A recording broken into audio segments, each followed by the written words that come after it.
venir à une question qui concerne la France et Haïti, la dette.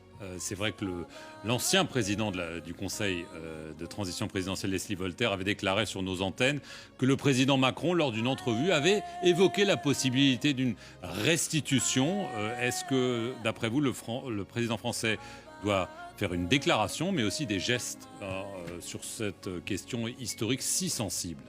Nous pensons qu'il est important que le président Macron reconnaissent qu'il y a eu une injustice historique avec justement ces 14 navires de guerre et les 500 canons qui étaient dans la rade de Port-au-Prince qui nous ont poussés justement à scier et ceci. C'était l'ordonnance du roi français Charles X. En 1825. Oui, en 1825, le 17 avril 1825. Donc là, il y aura, ça va faire 200 ans. Donc c'est un anniversaire, c'est un marqueur historique.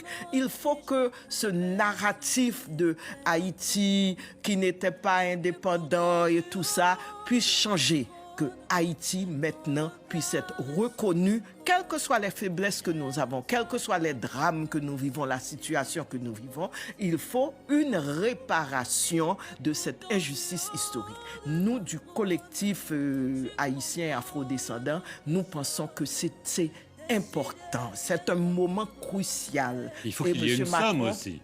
Bon, il y a une somme. À l'époque, c'était 150 millions de francs que la France avait exigé et par la suite, ça avait été révisé à 90 millions, mais c'est une double dette. Et là maintenant, il y a certains qui disent qu'il s'agit de 500 millions d'euros.